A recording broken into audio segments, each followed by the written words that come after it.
All right.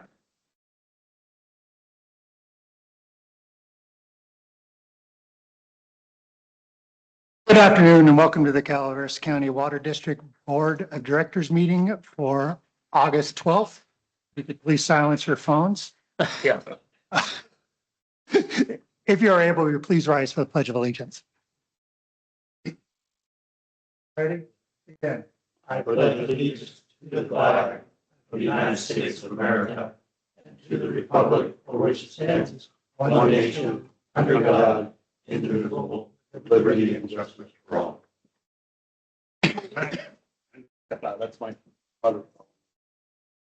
Jeff, always take the call from your mother. Old Al treat you well. I'd like to welcome everybody to the board meeting. Got some new faces in the room. I'm happy to see you all here. We will move on. We will begin with public comment. These are for items that are not on the agenda. If you want to speak about something on the agenda, I will ask you to wait. If you want to speak more than 3 minutes, I'm going to be timing you, and I would politely request that you try to keep it at 3 minutes, but I will not cut you off. I will ask. So is there any public comment on the room about an item not on the agenda today? Please come on down. Come on down. And you guys could each speak individually and get 3 minutes, or have one head person. Can increase our time. But Ian's going to speak for us and we'll fill in as. okay. Good afternoon, President, board members. My name is Ian Rohrbach. I'm speaking on behalf of the new board of directors for the Ebbets Pass Softball Association up in White Pines. We are here because our new board is rebuilding EPSA into a responsible, stable community program. First, thank you to Calaveras County Water District for allowing us to operate at Courtright Emerson Ballpark. This field and league matter deeply to our community, and we value this longstanding relationship. During the past 3 months, the board reviewed EPSA's finances, operations, facility needs, and obligations. We found a need for organizational rebuilding, deferred maintenance, and essential administrative work.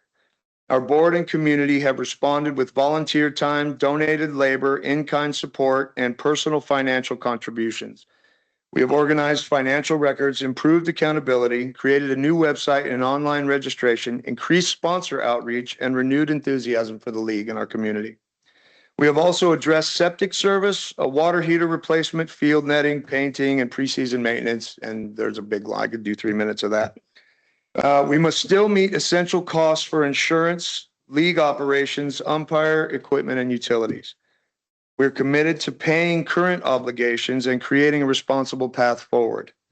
However, we are working through an $1,860 in unpaid CCWD ground lease fees from 22 to 25.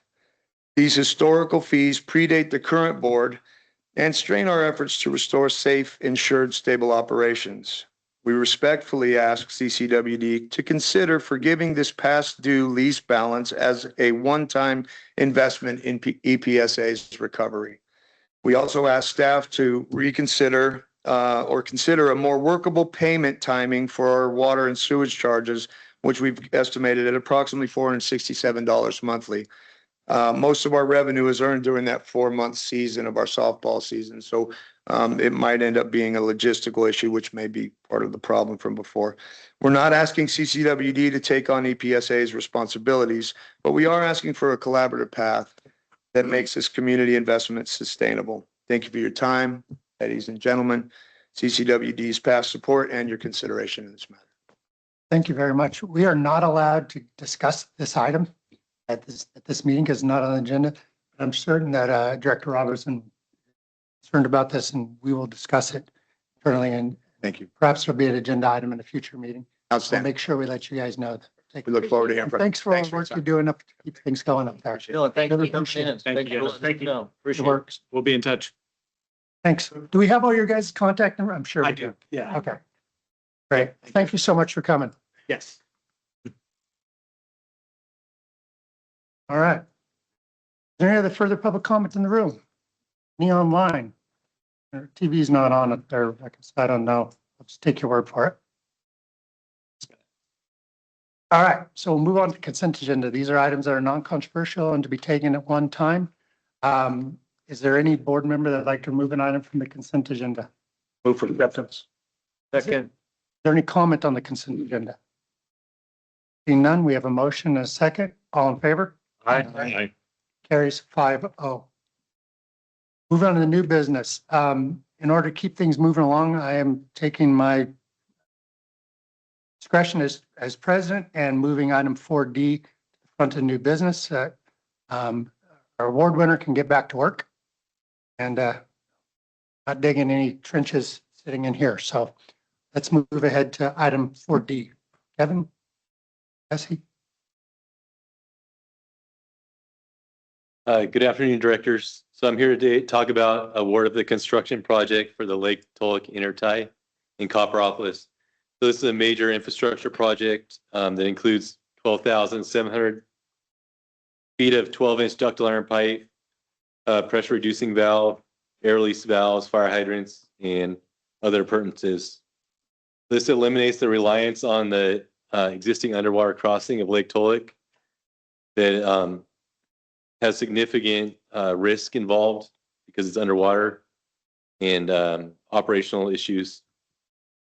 So it improves the flow and flexibility throughout our system because it brings water from the B zone or from the C zone tanks over to B zone along O'Burns Ferry Road. It increases the available water supply for fire protection. It adds fire hydrants in areas that do not currently have water supply. So the district received 14 bids on this project. So we had a really competitive bidding environment.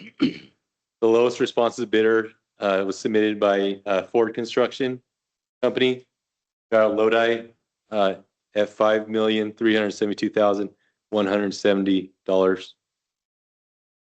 Then there was one item that was brought to our attention the day before the bid that we had included the zinc coating on the ductile iron pipe and just on the fittings.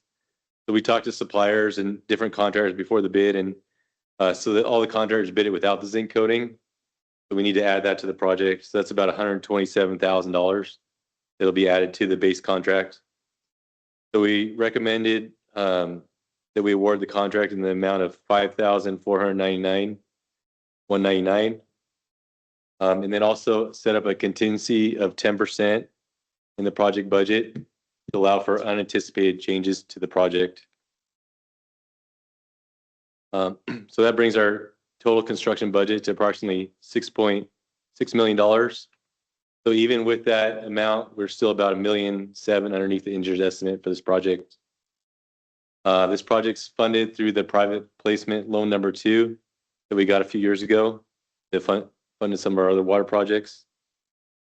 So basically the key takeaways are it eliminates the dependence on the underwater crossing of Lake Tulloch, improves reliability, fire protection.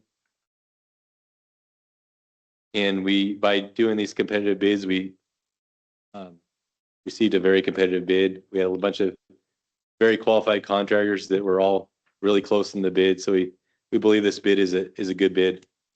And Ford Construction came here today. They've been like the number 2 and 3 bidders on a lot of our projects, recent projects, and we're lucky that we finally get to work with them. They have a big presence in this county, and I think they have a really good workforce. Questions from the board? Yeah, just one question. Is the system designed for water to go both ways or just from zone B to zone C? It would be designed just from Zone C. So it would come down Copper Cove Drive, then O'Burns Ferry, and down to Poker Flat, be the system. And then currently, we'll still keep the underwater crossing in service. But eventually, if you have to take it out of service, there'll be enough supply to supply the whole Poker Flat Lake Tulloch area or the Tulloch shores. That you could not foresee a need to ever pump water back to zone C? Yeah, I don't think really. I guess it'd be difficult hydraulically because B tank is below C tank, so the pressure from B tank wouldn't feed all the way back to C zone to Z zone, but you could backfeed portion of it. I have just a quick question. Where is Ford stationed out of? Maybe if you want to, And what I'm really interested in is how close are you to Calaveras County and do you have employees like local contractors and Yeah, we're local subs? close to Calaveras County. Okay. Some of our facilities are like Hogan Quarry and things of that nature. The majority of our crew is from Calaveras County. Awesome. I'm from Hathaway Pines, but yeah, my name's Jerry Middleton, and I am here to answer any questions. We are local and Okay. we support all local business. No, that's great to see. And your subs, do you try and use local subs as well? Yeah, Consolidated is the largest paver. They're out of Valley Springs. Okay. Awesome. Welcome. Welcome Yes. home. Good to be working with you. Yeah. Yes. Other questions? Yeah, I just, Kevin, this question for you. We had a great bid environment and I came in, got great bids. Congratulations. Nice to see Ford working with us. Stuff all over the county. But we came in a lot under the engineer's estimate. And is that a function of just the marketplace or what's changing that makes us are we just so great to work with? well, I How think did we get so fortunate? I think we are great to work with, and there's a lot of workers that live up in this area, especially like Valley Springs and Copperopolis, that like to work in this area. But I think overall, there's been kind of fluctuations in the material prices for ductile iron pipe. And I think I don't know if there's a lot of work out there right now, so people are bidding aggressively to try to get work. But also, I think we were intending on the price of the pipe and materials to be more expensive than they are. And then, but yeah, I think we had recently added some money to the engineer's estimate based on material quotes we got from suppliers. And we thought that was reasonable, but we're happy to be underneath the engineer's estimate because being over is difficult, especially when we have private placement loans that are fixed at a certain amount. It is, yeah, very, very competitive bid, including firms that we don't typically see bidding on these types of projects up here. So, what that means for the economy, I'm not going to expound on here, but I think it's good for us for now, and we're going to try to take advantage of it. Yeah, Kevin, one of the primary motivations that we've heard about that caused this to be put out to bid in the first place is to get rid of the under lake pathway for the existing delivery of water. I'm just wondering do we have a contingency plan to cap that pipe on both ends, fill it with some detergent or something, and just in case something happens along O'Byrne's Ferry, so we need to supply water to thousands of people that are living over in that area in the event of a catastrophic failure. Yeah, I think the idea is to keep it alive and maybe have enough customers on it where the water stays fresh out of that line for the time being. And then as time goes on, if that line deteriorates more than it already is and where there's a risk to it, I mean, it's really shallow in the reservoir. There's the valve handles are sticking out of the water, that type of stuff right now. So if something happens to it, we'll be fully supplied off this other line. For the time being, I think operations would like to have redundancy available for them. Okay, I'm glad that you're talking about that. And I'm reminded of some water lines up in the Ebbets Pass area that when they were replaced, that they were filled with a very low concentration of cement and sand. We ever consider doing that? Yeah, there's cellular concrete that we used up on the Techite pipeline, and we've used it in other places. Yeah, and that it's an expandable foam type cellular concrete that you can use for backfilling. I think we were planning on using it we had an underwater sewer crossing that we abandoned a few years ago. We were planning on using it there, but there's a lot of risk if there's any kind of leaks in the pipe. That stuff it has a way of expanding, pressurizing itself. It can make a high environmental nightmare if you're not careful. So you'd want to pressure test that line first before you putting something like that in it, because it'll increase the pressure, astronomically as it expands. And then my last question is for Jerry with Ford. If we approve this contract today, and I suspect we will, can you start tomorrow? If we approve this contract today, are you prepared to start tomorrow?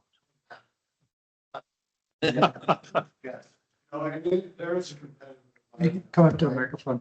Right now, in today's world, there is very competitive for larger contractors, and so larger contracts, seeing a lot of contracts that go out to bid with over 10 bidders and things of that nature. This fits us well. It's going to be a lot of winter work, which is great for us to be able to keep some crews going during the winter. So it fits us ideally, and we look forward to another successful project with you guys. Okay, one suggestion I'd like to make is we had a large contract that was fulfilled by Mozingo Construction. And they had a very successful, very well attended, like a town hall meeting to explain what their methodology was going to be.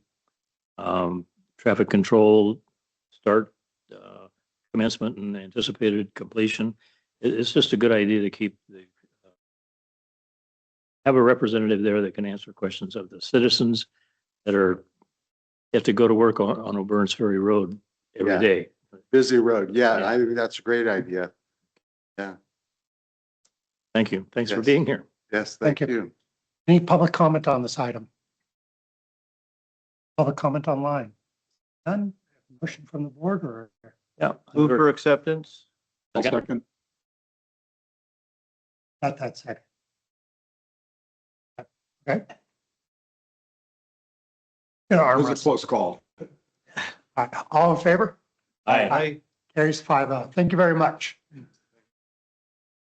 Kurt Russ will be driving by looking for a tractor starting up. All right, moving on back to new business. We'll go to section 4A, Gann fire update. Michael, Damon?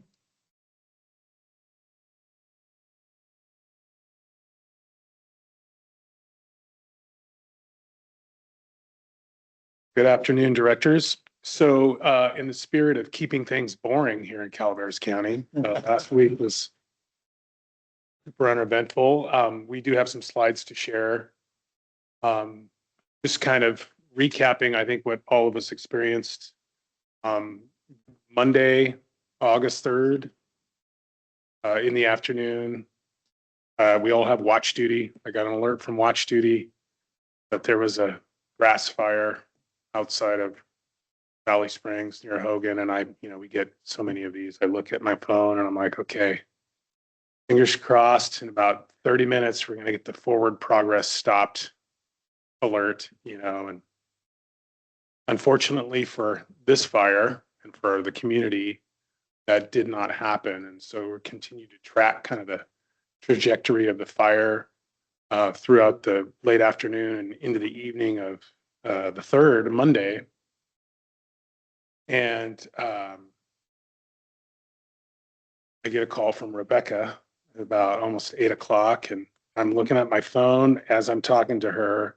We see the CCWD administrative office under mandatory evacuation.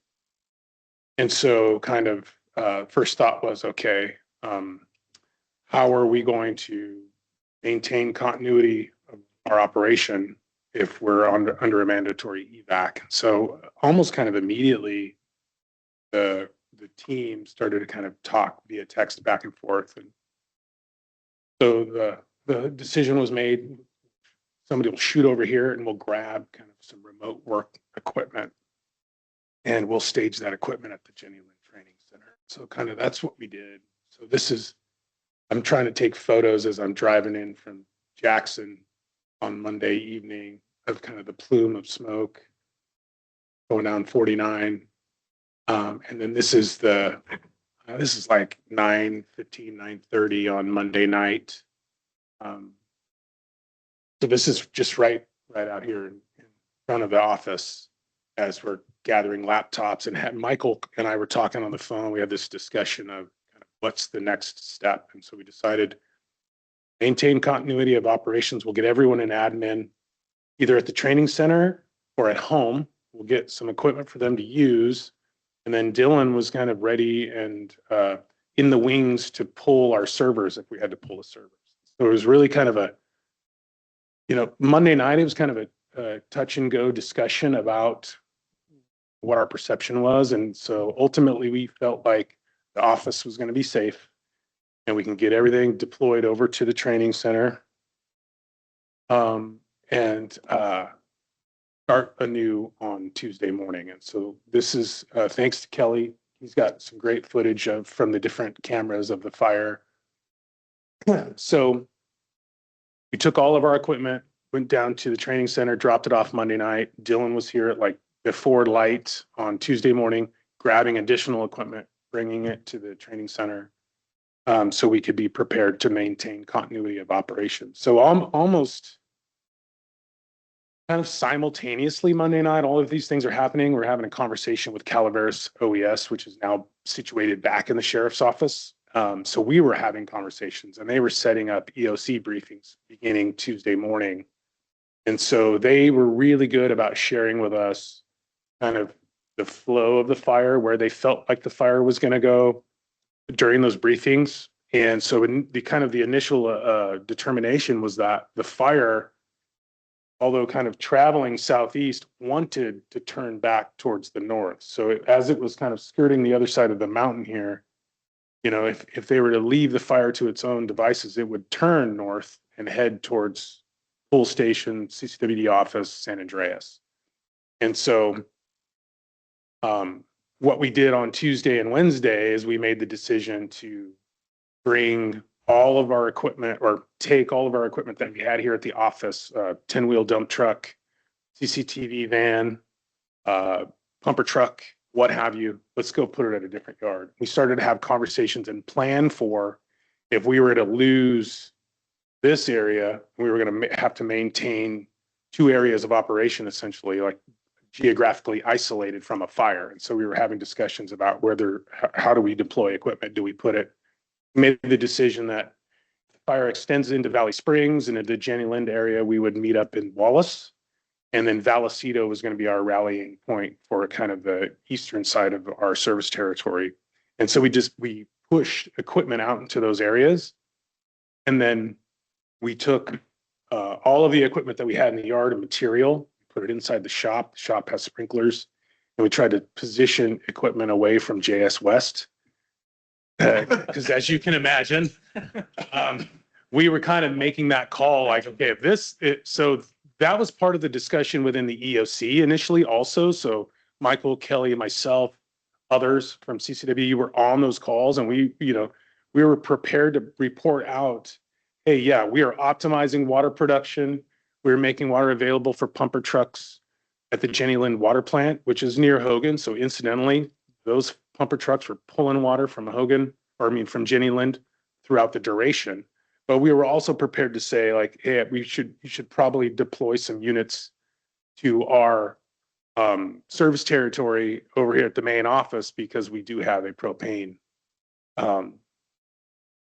company next door. Yeah. And so this is kind of hard to see, but this is actually Silver Rapids Road. And that little light down at the end of the image is the Jenny Lind water plant there's about 8 pumper trucks lined up next to our DWAP fire hydrant, and they're just pulling water. So this is as I'm heading to the training center to drop off everybody's backpack with their equipment and the little sticky note with their name on it. So our solution was to move everybody closer to the fire. Well, so the great thing about it is you have a lake. You have a lake between the fire and our service territory. But we did have that conversation. Yeah. Yeah, absolutely. Yes. They could have come to my house. Yeah. Well, and I do want to acknowledge you, Russ. I mean, immediately reached out and were kind of giving us feedback on what you were seeing from the fire, which was really helpful for all of us. One thing I also want to highlight is while our crews were also kind of trying to assess how we're going to maintain continuity of operations, they were being directly affected. So the image on the left is from one of our employees' family cabin. And then we also have other folks that were evacuated and weren't allowed to come home until just a couple days ago, and folks that who had significant property damage as a result of the fire. So And I want to acknowledge all of them because they were continuing to come to work and to do what they could to continue to do their job while all the while worrying about their property. This is a really cool graphic that Kelly shared that just kind of shows the expansion of the fire. And some images from our crews out in the field.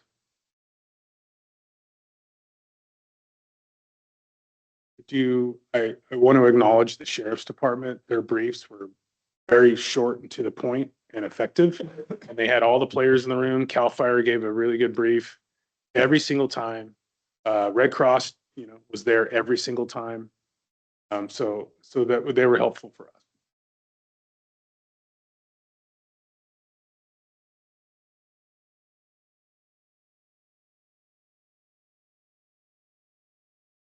The bird was in on the protection. Yeah. It was a Right. baby bald eagle, right? A juvenile bald eagle. That might have been, I'm not Turkey sure. vulture, one of the two, could be. Yeah, Yeah, it looks like a turkey vulture. yeah. I'm usually like, oh, that's. I got to add just something to the story. I was talking with Russ kind of every night as the fire was going. The first one came. He saw the fire, wasn't too worried. Next night, he was out till 2 a.m. with his tractor cutting down high grass. Right. The map you showed with the big orange, Yeah, it's about a half an inch south of that. right on the edge. Yeah. Yeah, and I'll just add, I want to, our team, I feel like this is one of the things where, we get tested, and just really proud of how our team responded. Damon was all over it. That night, Stacy, communicating with all of the departments, all of our staff, and had a plan in place and had really effective, I think, communication out to our staff, so they knew, where to report the next morning and how this was affecting CCWD. And a lot of them, also worried about their own situations. So felt like the communication was really effective. This is kind of a preliminary debrief. Very soon after the fact, we're going to do a little bit more internal debrief to make sure we capture some lessons learned. I know customer service and admin services had some feedback that, ways for us to communicate better. And so we want to make sure we capture all of that from all staff. And, because there's always, as effective as I think the communication was, there's always things that we can learn from these. So we're gonna do a little bit more after action reporting on this incident as it goes forward. But overall, just really, really proud of how our team responded. You guys, you had a plan, executed on it, played jazz where you needed to, adapted, taking the lessons home. I mean, fortunately, we're getting a lot of practice at this. So we are getting better, and that's important. And to Damon's point, I think this is also a test for, the county has moved OES back to the sheriff's office as opposed to the dedicated OES office. And, I think for those of us that were here during the Butte fire, there's some concern about that because that was one of the big lessons learned, I think, during the Butte fire was needing a greater emphasis on emergency response. And it doesn't look like that has dropped off, even though it has been, moved back to the sheriff's office. From my perspective, the communication was really effective. The coordinator meetings were twice daily and really informative. And I think really, I don't know, just really, really effective. So really pleased to see the county still prioritizing OES and the communication with partner agencies. Our staff that were impacted, nobody lost a home. No. Worked with them, worked with people. Who were Yeah, fencing, plumbing, ag land, really close. One employee is really close, like the fire burned the neighbor's house down. But yes. Sure, we're doing everything we can to support. The expression, no rest for the wicked comes to mind, but there is a weather watch this week Yes. with the lightning strikes expected. So fingers crossed we do a little better. Yeah. Fire season's just starting. What's that? Fire season's just starting. Yeah. Yeah. There's more to come. And then one other point, I know Damon's been working with the sheriff's department, and CPUD, and, I don't know if the details have been broadcast, but there's just to your point about supporting the residents that have been affected by this, figuring out ways we can get water to people who are currently out of water. Homes might have survived, but their infrastructure didn't. Ongoing effort on that front, and Damon's taking the lead. Any other questions from the board? Just one observation is that if there's, for me, one of the questionable benefits is that everybody knows where Carmen City is now. Sound lost. That's where I live. Yeah. Lost City, right? No, and thank you for the photos. I was out of town. I was in Texas, and I live right up the Yeah. evacuated as well. Getting calls from my neighbors, and I had no idea what was going on. And if I had been here and saw that, I probably would have acted a little more. Now I understand why they were calling. Yeah, I yeah. have that right. same view, but I'm looking at it from on top of Yes, on top of yeah. the hill. You would have Yeah. gone further than Texas? I would have Seemed like, brought my dog. seemed like pretty spectacular to me. It's kind of funny because I witnessed most of the fire, but I was thinking how bad the air quality was going to be for a few days. And I said, man, it's great. I'm going to go to Idaho and it'll be nice and clear there. It was so damn smoky from the Oregon Washington Yeah. fires. Couldn't hardly see the sun. Right. Yeah. As a landowner that was impacted, I gotta just tip my hat to the CAL FIRE guys Yeah. and our local fire. Could have been a lot worse. They're It's amazing. impressive how many firefighters were here. I mean, 3,000+. yeah. And and I will acknowledge, we discussed that, like we can see that in the briefs, how their performance has changed. They're taking advantage of, drones with infrared imaging now to locate hotspots, and then they can just send mop-up crews right to where they need to. It was impressive. I got to, Where did they stage the firefighters? Fairgrounds, yeah, Frog Jump. Because I just drove past that when I was coming back yesterday, that one of the fires in Oregon, I drove through this little town and they must have been, 300-400 tents out there with all the different crews from Mhm. one of those fires up there. I was just curious where they housed them, but that makes sense. Yeah, On the week before that, there was 2 fires right here on, within 3 miles of this building. Yeah. That started, and one of them had, the Borate planes and 2 helicopters. I got some good photographs from my house. And then the next day, there was another one almost in the same spot. one thing to kind of highlight for y'all about that is the day the fire next to I think they called it the cement plant Mhm. fire. And pool. Yeah, the Fire. Those are district the was two. conducting incident command system training with a trainer to enter into those emergency operations center type of protocol with CAL FIRE. So we were actually receiving the training, and the trainer was like, well, we might have to deploy an EOC incident right now because there's a fire outside. And then I do want to highlight another item for your consideration is as we look towards the fall, thinking of, Jenny Lind in that area, we need to think about water quality from Hogan and that first flush of stormwater as the fire burned down to the lakeshore in certain areas is going to flow into Hogan. And what is that going to look like for filtration and treatment at the Jenny Lind water plant? So, It's not gonna be like the Butte fire because there weren't as many homes that were Right. burned.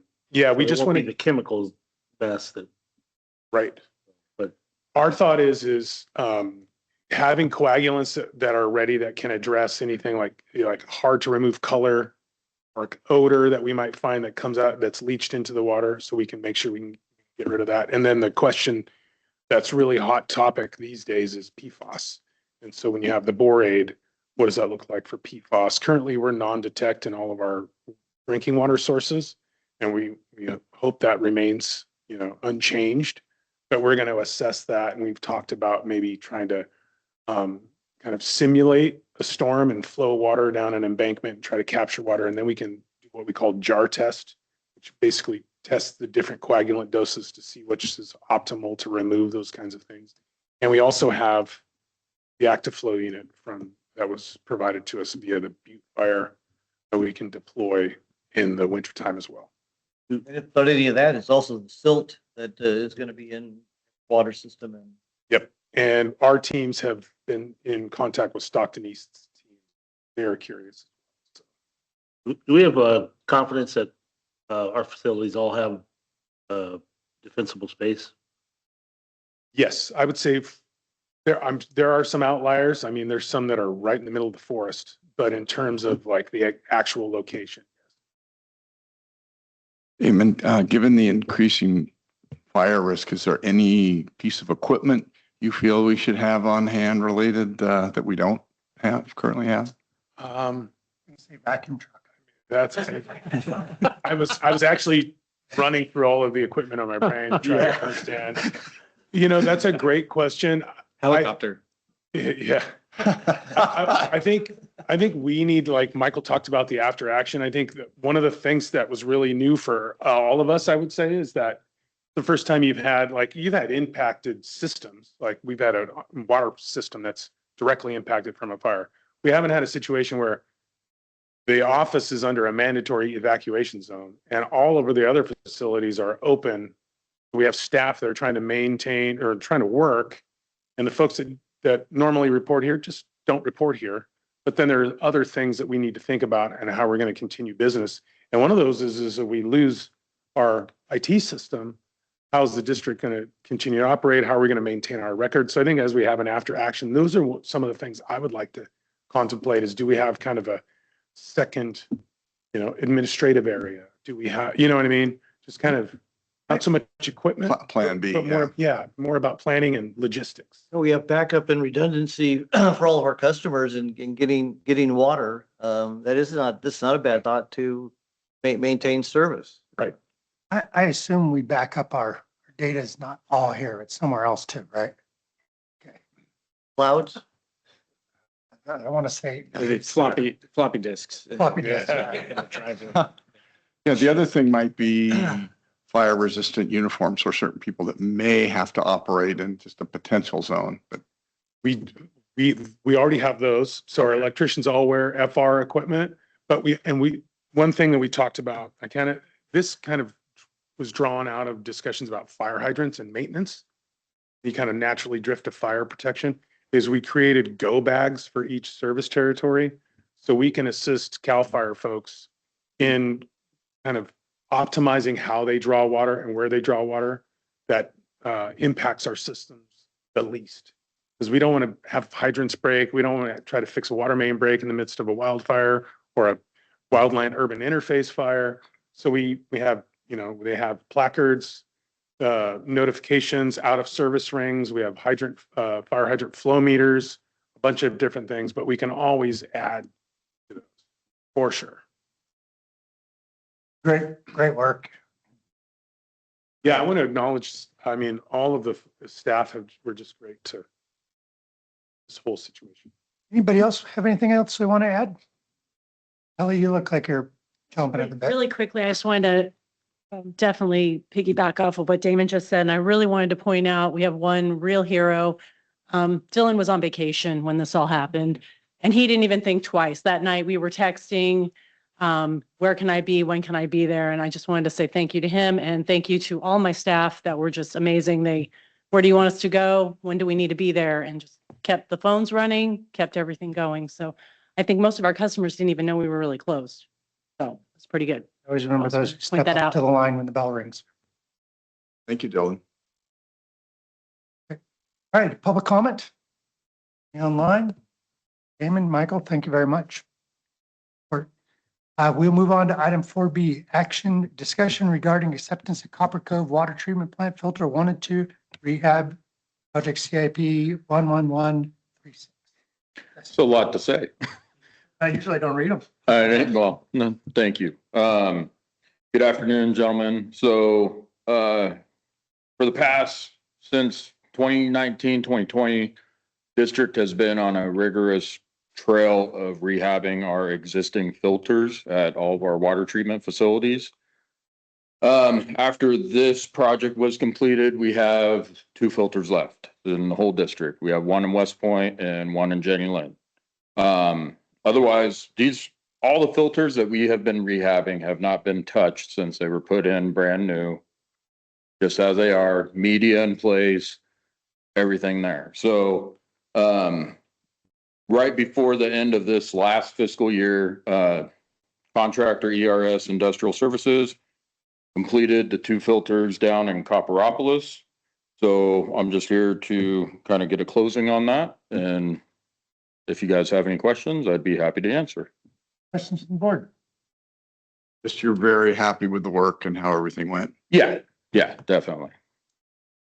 Maybe Jesse, just touch on, there's been other work at the water treatment plant there. Maybe just touch briefly on the improvement in water quality that we've seen. Yeah, so I think the kickoff was last year before. We did a ozone generator upgrade, which, the generators before that were placed originally back in 1999, 2000 era. So we got quite a good few years on that. Since that, we have done a UPS for that system, the rehab on the filters, the clarifiers, new media, new screens, a lot of different improvements going on in copper that have been needing to get done. But thank you to the board, we're able to do that. And a noticeable improvement in water quality. Yeah, I mean, if you look at it, looks, I don't know, magical to say the least. When you see the water flowing out of the clarifier into the filter, it's pretty awesome. And all while there's been, I think, complete turnover among the treatment plant operators on that crew. So kudos to John Applegate and his crew for, as they're, learning their jobs, also adapting to and helping with all this. And, I know the electricians were a big part of it too. So yeah, a lot of juggling, but yeah, much appreciated. Work. Any public comment on this item? None, I'll bring it to the board for a motion. I'd like to move for acceptance of this item. We have a motion, is there a second? Second. Second, all in favor? Aye. Carries 5-0. Congratulations. Thank you, gentlemen. Jesse. Magical water. magical coming water. out. I know. Yeah. The things that make water guys happy. There you go. I'm on budget. Okay, item 4C, this is action item regarding wholesale water purchase agreement with East Bay Mud. Andrew. Hey, good afternoon, Board of Directors. Happy to be here. Today, I'm here to present and gain approval to move forward with a water transfer agreement with East Bay Mud in the McCollum watershed. A little background, CCWD holds several water rights on Bear Creek, which is a tributary to the Middle Fork of the McCollum River. One of those water rights is a pre-1914 right that the district acquired when CCWD purchased the West Point Ditch Company back in 1954. This right allows us to approach this water transfer agreement, which East Bay Mud operates the Comanche area South Shore Recreation Area, just south of Comanche Reservoir, which is a community or recreational area with camping and RV sites and so on. And East Bay Mud is providing that community, that recreational area, water without a secured water right. And the State Water Resources Control Board has been on them to clean that up. So there is an opportunity, there's been discussions with East Bay Mud to utilize our pre-1914 right to provide them with water supply for the Comanche South Shore area. And the benefit of the pre-1914 right is that you don't have to go back to the State Water Board to petition for a change of place and use in those sorts of bureaucratic processes that come with water rights.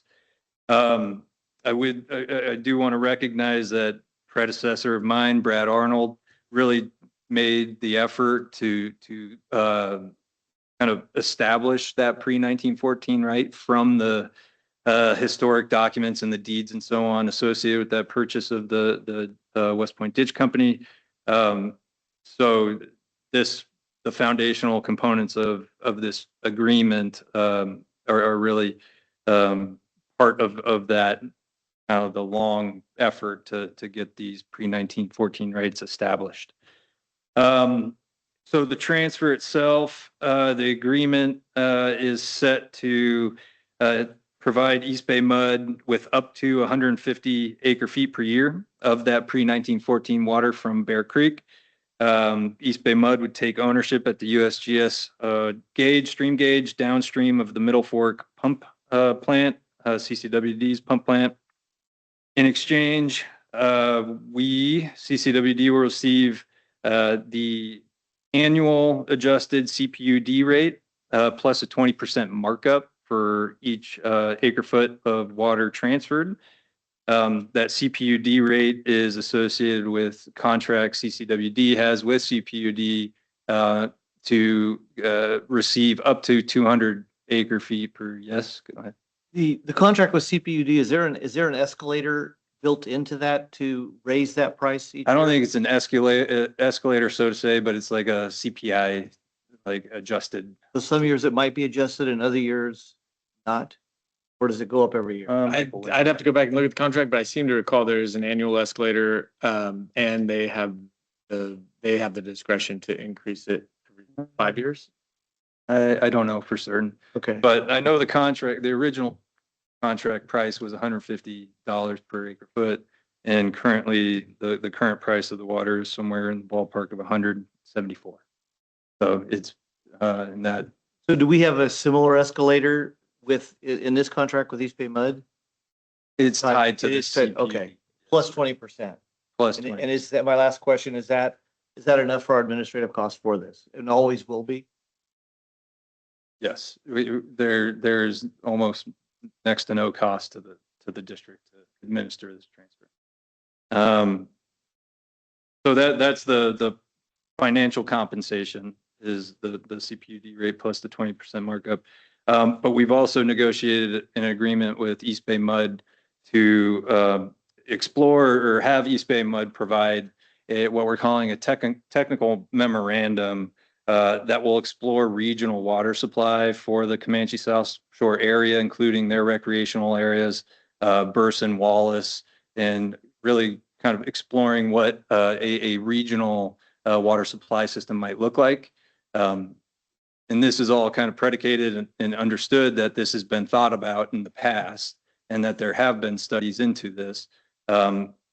However, those previous efforts were either stymied for whatever reason, funding, logistics, feasibility, so on, or really not seriously pursued for whatever reason.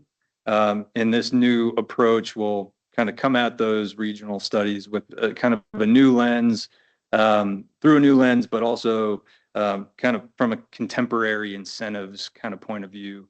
There's much more incentive-driven work that could be done from the state, kind of grant funding and so on in consolidation, those sorts of things, and helping small rural areas kind of maintain continuity of supply. So that's the intent of this new tech memo, is kind of dust off the results from the previous studies, but then also kind of look forward into this new the new kind of regulatory regime that we're in now. So bottom line, the East Bay Mud every year will put a request in for the amount of water that they expect to receive from us. We expect a ballpark of $300,000 per year with no cost or really much work effort to the district. I think you have an extra zero on there. 30,000. 30,000, thank you. Yeah. Yeah, getting ahead of myself. And I had, before I inflated our revenues here, I had another thought, but. I'm kind of let down on the whole deal. I was going to say, so the 100, just in the event you happen to be worried if this is going to impede our ability to serve the West Point area. Since 2014, the maximum water produced to serve West Point is around 240 acre feet. So that falls within the 250 that we would still have to manage. The average production for West Point is around 190. So we have plenty of room to spare to provide this water that we don't necessarily use anyhow to gain some revenue off of it and then service to West Point. Thank you. This, I started reading this contract. I was a little skeptical, but going through it, I think it's very good. The question, and I really think that technical memorandum to figure out what we can actually do in this new age is going to be a great value. Probably not cheap for them to do, but it's good. You mentioned that they're doing this so they could get the water board off their back. Our contract is a 180-day without cause. We could cancel. Is that secure enough for them? I mean, it's fine by me, but does it work for them? Yeah, it does. And I kind of, maybe Michael would know better, but I suspect that this is a nice cleanup item. Like the state board isn't coming down on East Bay Mud and going to shut down their shop over this issue.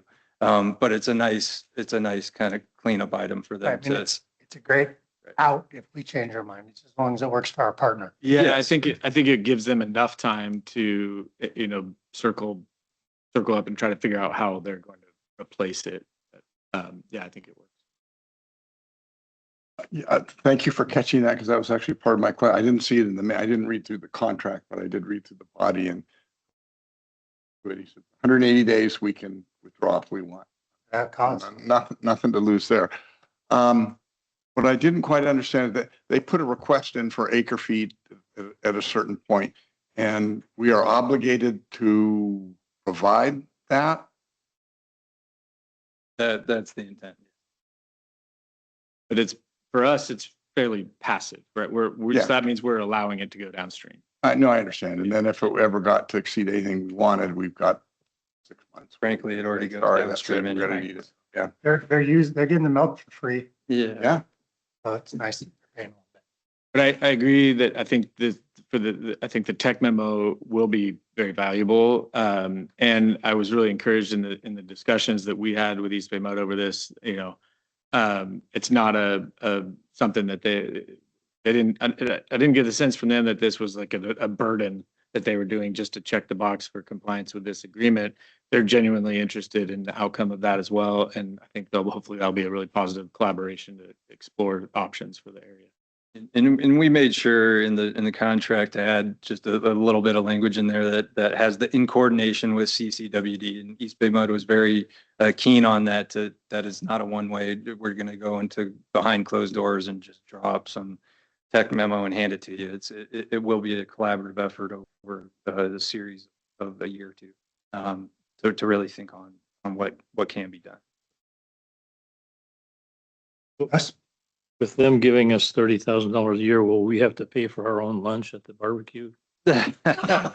Awesome. We should get VIP table. Yeah. Good to have good partners. All right. Any other questions on the board? Any public comment on this item? Public comment online? Seeing none? Move for acceptance. Motion, is there a second? Second. Ooh, come on. Got that. You go ahead, be my guest. I did it last time. It was a tie. We'll go to Jeff. Jeff's got it. All right. All in favor? Aye. Carries 5-0. Thanks a lot. Well done. Nice job. Thank you, Andrew. Nice Thank project. you, Andrew. I'll find 10 more like that, please. Yeah. We can sell water. That's a win. Okay. Item 4E, discussion action regarding adoption of service line installation standardization fees. Kevin. That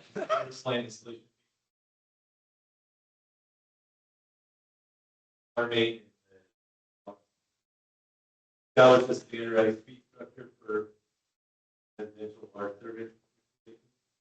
We discussed this in detail.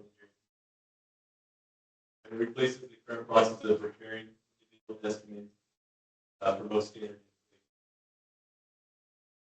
So the proposed fees to move back through and are historical costs and what all these service lines. Standard water service fee, $5,000. We're looking at pavement restoration. They asked us to separate out the pavement cost. So if there's a service line that doesn't require pavement, or if a service line requires 1 lane or a service line requires 2 lane, there'll be a tiered rate for the replacement of that asphalt. So based on the unit price that we've been paying, or square foot price we've been paying for asphalt, this is when we do multiple service lines at a time. It came out to about $920 for a single lane. And then if we're doing 2 lanes, about $1,340. So the pavement restoration fees are separate from the base installation fees. So customers will only pay pavement restoration fees if their service line is impacted. So if we have to cut through a portion of 1 lane and they'd be charged that fee. And if we have to cut through that lane and another lane, they'd be charged the fee of the larger fee. So concrete replacement and other non-standard work. So like if they have landscaping that needs to be repaired or a sidewalk that's been cut through, that would be the applicant's responsibility, or there'd be an extra cost on top of it. Kind of the benefits of this, it provides customers with a clear and predictable cost, reduces staff times spent preparing individual estimates. So right now we call the construction crew or the distribution crew in a specific region and ask them what they think it's going to cost. So they put together an estimate. They have estimates they've done before, so they kind of use that as a gauge. But we get back varying different estimates from different areas. Some people include different equipment and that type of stuff. So this provides kind of a standardized estimate based on what an average of all those different areas are. It creates consistency across our service installations, improves cost recovery for the district, make sure our costs are in line with what it's cost us historically. So we make sure we have adequate charges to cover the cost. And then non-standard installation. So some of our customers have really long service lines or live in a rural area where we have to go a lot further to get to the water main, or just difficult installations that are not where the water main's located within the street frontage in front of their house. We'd price those separately, give the person a cost based on that conditions. Kevin, I got a quick question. With that said, we're willing to go up if it's non-standard. Are we willing to go down if it's non-standard? I mean, for example, if the water line runs on that side of the street, there's no sidewalk, the meter is within 5-10 feet of our water line, and there's no cutting of pavement. And I know that we studied or looked at recent ones, you and staff members came up with a standard based on an average. Some of them are higher, some of them are lower, some of them in that we're willing to go up or we're willing to go down. I think that the $5,000 is a base rate. So I mean, generally Is that the least we've ever charged? The least we've ever charged? Probably not the least, but it's an average. So I mean, if the water main happens to be, halfway into lane or fully into lane, once you're out there digging, it's really not that much different cost for digging. A lot of the cost is in the mobilization. So like getting out there and plumbing the meter in, tapping the main, you still have to tap the main. You still have to do a lot of stuff. So the actual physical digging, unless you're in a really rocky area, is really not that time consuming. The time consuming is getting all the equipment out there, saw cutting the lane, maybe the saw cutting, just to set up the saw cut and get the guy a saw cut. Takes a while to get that set up. So I mean, him to cut another 5 feet when he's actually saw cutting, it's really not the cost. It's the cost of getting out there, getting the equipment, getting the digging. The truck, I mean, you're probably not going to load a truck all the way full. So a half load truck versus a full load truck to haul up the dirt costs the same amount of money. It might be a couple dollars in dump fees differently, but the cost is really. So if there is no pavement, there is no saw cuts, it's still $5,000. Yeah, we're trying to standardize it. I don't think there's not too many cases where it's less than that. But I mean, yeah, 5,000 is pretty much what. And if somebody were to hire a private contractor, which we don't allow, they'd be a lot more than this. I mean, they're prevailing wage and individual people that don't do this every day. We have a service line crew and a construction crew that are out running around and have the equipment to do it. So generally, we think we're economical on this front. And just the service line materials and the saddles, the brass saddles and the shutoff valves all this stuff is really expensive now. So we think $5,000 is very economical for our customers. This includes the meter, right? So there's a meter fee that we have on top of In that, addition- depending on the size of the meter. We have different costs for the meters, and that's just a cost that's based on what the meter actually costs. So if I wanted to build a house, a vacant lot, it's got CCWD running down the street. I got 5,000 to start plus 3,500 for a hook for the connection. I think it depends on the size of the meter, but it's anywhere from I think $500 to $800, depending on the meter. That's just the cost of the meter and the box that it goes in. But yeah, that'd be so I think if we up to $1,400, I mean, there's a different prices. We have it. I don't have them offhand, but I'm just thinking for home builders, building homes, they're going to want to put this into they're going to want it some sort of knowing what the price is. And I assume that's what we're trying to achieve. yeah, because So we right don't now, have to guess. yeah, right now we sent the request out to our distribution workers. I mean, they're pretty good, but I mean, it still takes a few days to get the number back from them. And then they might have questions on top of that. So it's nice to be able to quote the price of this over the phone. So when people are planning work, they know what their costs are going to be. And they get capacity fees, the meter set fees. So we can give them a total price of what it costs to get water and sewer hooked up to their house right over the phone without having to. There's a little bit of legwork to check our maps and see which side of the road the main's on. We might have to call our guy, distribution crew, and ask him, hey, is this a standard installation? And that'd be about the end of it. What is it? Since you figured out the average of all the construction, that seems high, but I know your business and I don't. What is that? What are we going to tell that home developer? Let's just say it's an easy one, got laid out, that it costs to connect to our system. Yeah, there's a lot of work. I mean, we just did a project that had a bunch of service line costs from, a contractor doing it, and they're a little bit more than this cost. So it's all just, I don't understand your question exactly. The question is, if I call you up on the phone and I say, I want to build a house, say it's going to cost $8,000 to connect to our water system, capacity fees, everything else in there. Construction. It'll be much more than that. I'm looking for that general number. Well, it depends on the service area. So we have different rates for service area. So the capacity fees everyone's different. I mean, some are up to $15,000.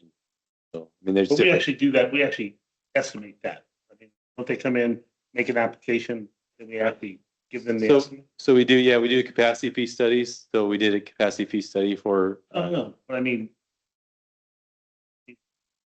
somebody can make a request, whether it's a house or a business or whatever. They come in, they fill out a form, and then we give them a price.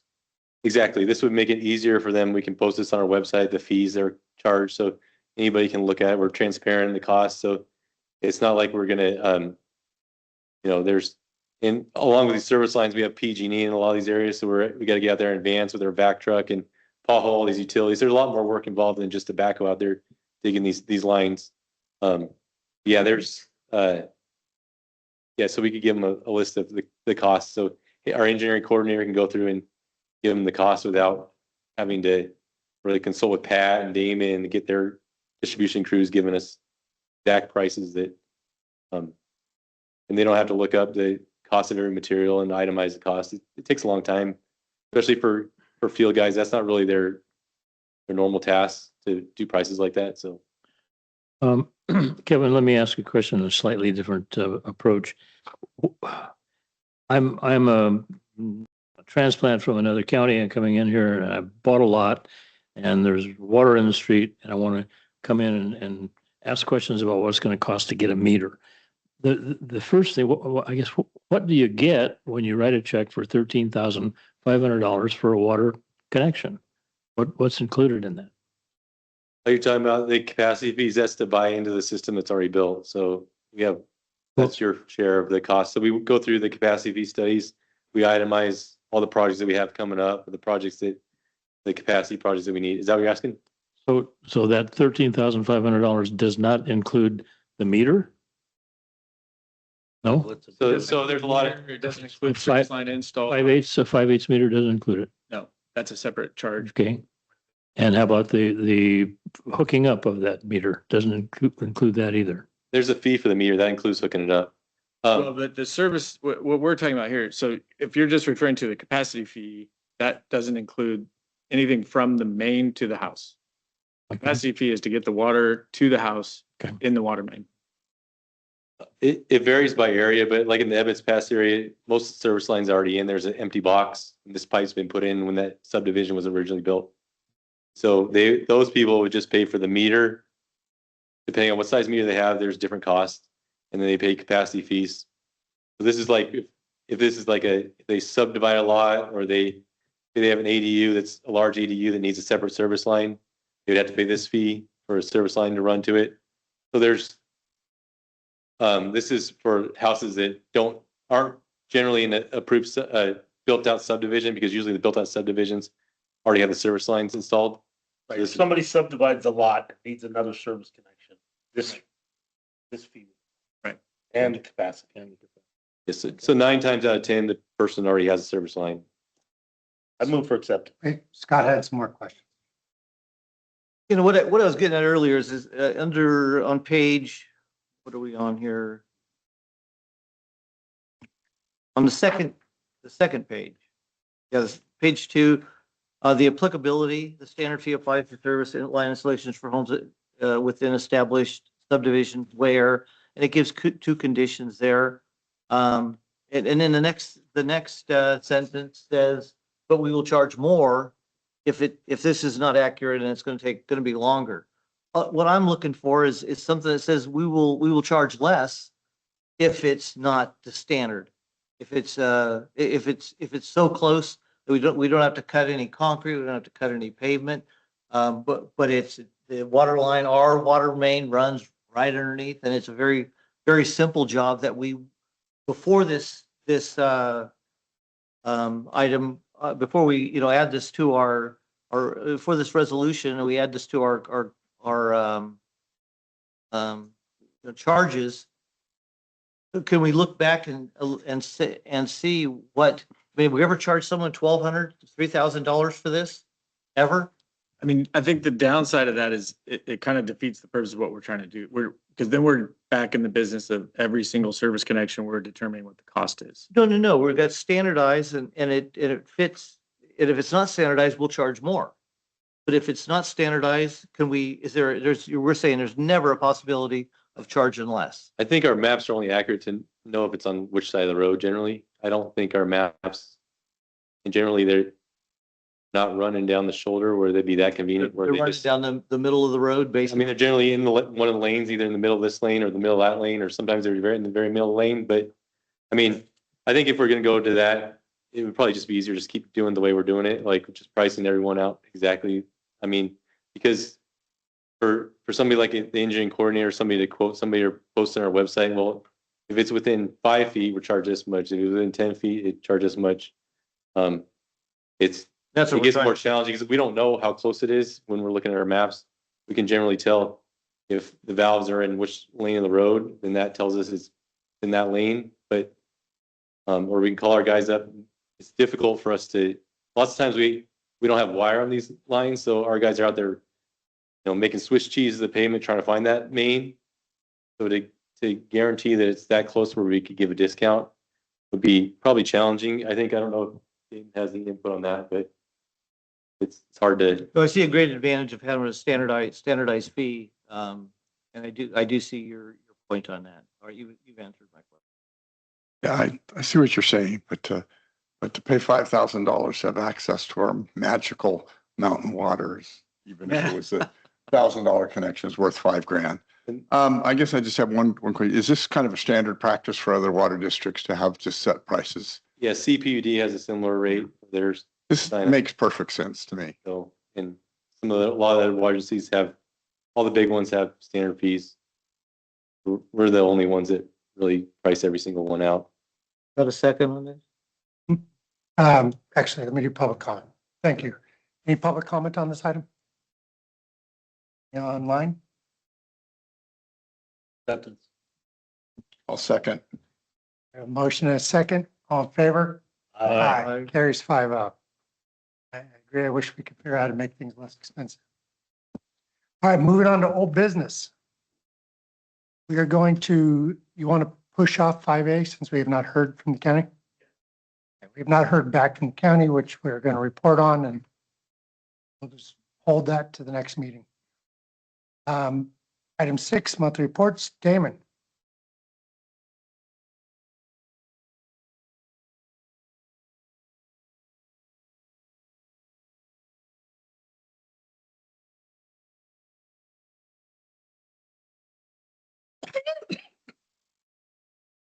Good afternoon again, directors. So there's always a spate of interesting things we encounter throughout our months here at CCWD and the operations department. This is one I want to highlight. Let's see. David, quick question, back to the fire on Kiva and Copperopolis. Yeah, Is that close to us? it was just a couple houses down. It was actually, let me try this again. Here we go. Where's our route? Okay, so it was like right behind, oh, that's the little red one back. Oh, there we go.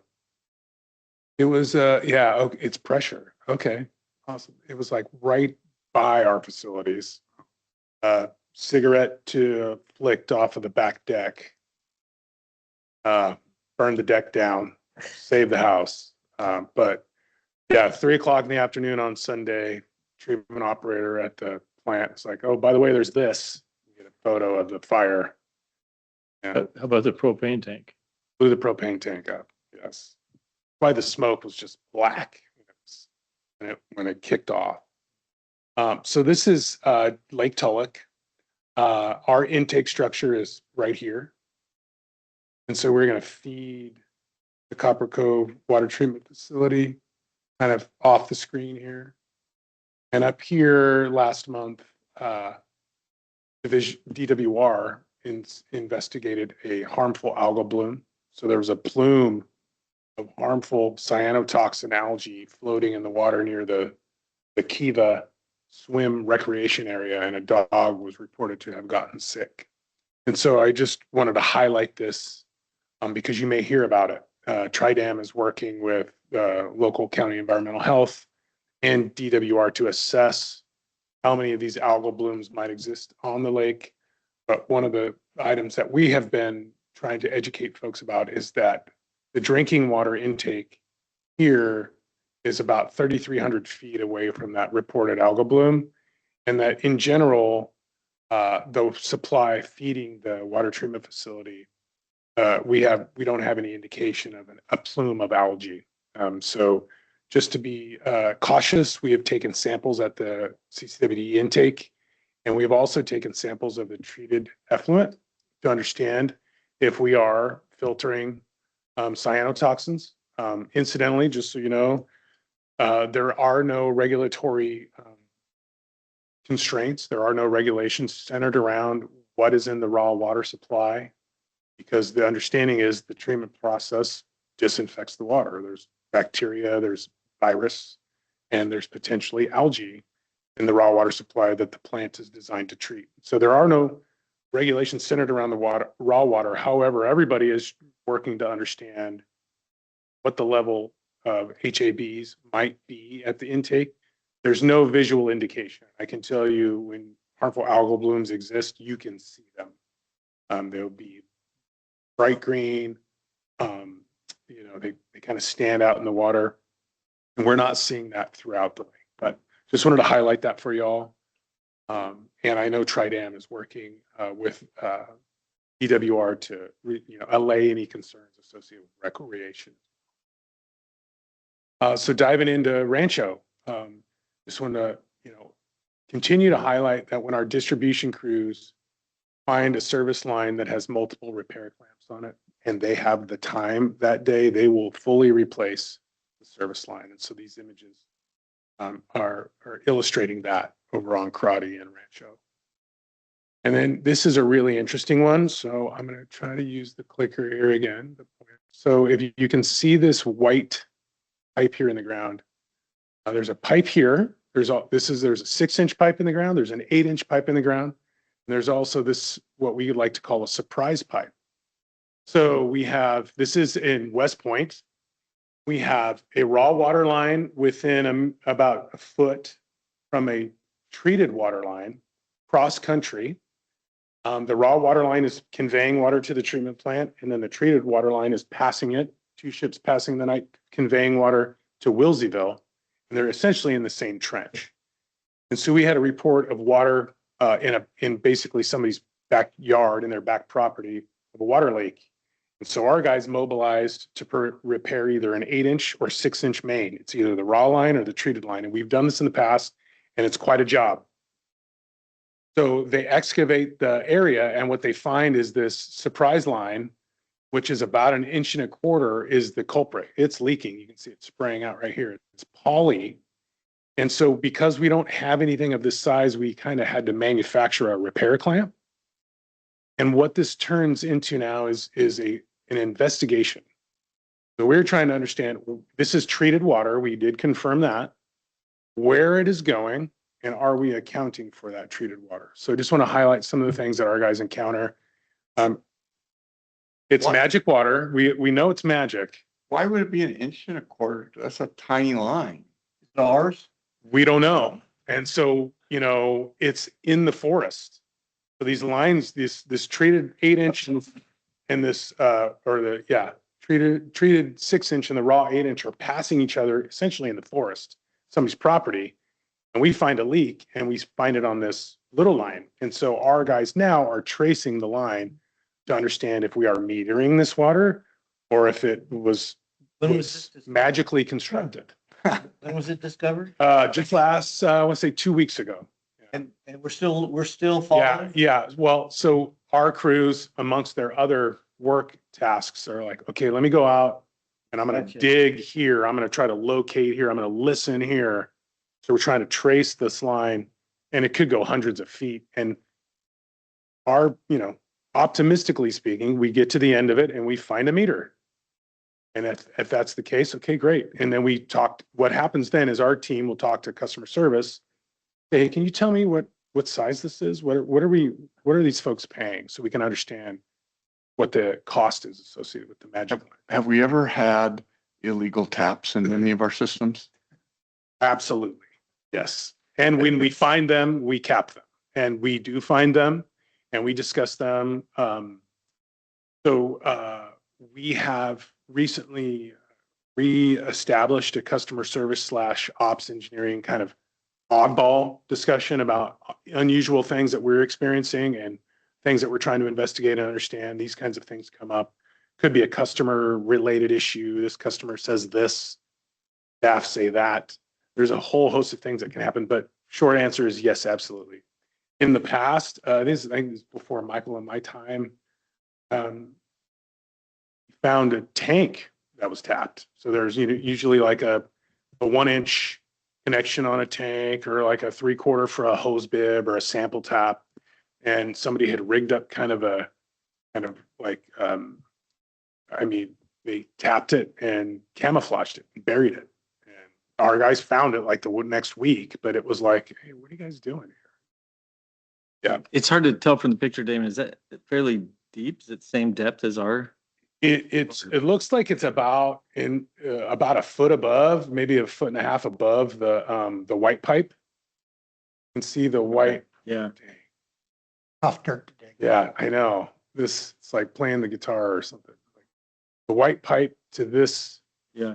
Yeah, it's like a couple feet, I would say, or 1.5 feet maybe. But that's to my Do you have mind. any punitive measures? So The civil lawsuit? we have talked about that. We can. Yeah. I mean, there is water code. Right. It is a crime. Right. Yeah. So depending on the circumstances, had situations with the sheriff's department about it. But hopefully that's not what this is. It is treated? Treated. Yeah. Yeah. My cable in the first apartment. Yeah. So jumping up to Arnold.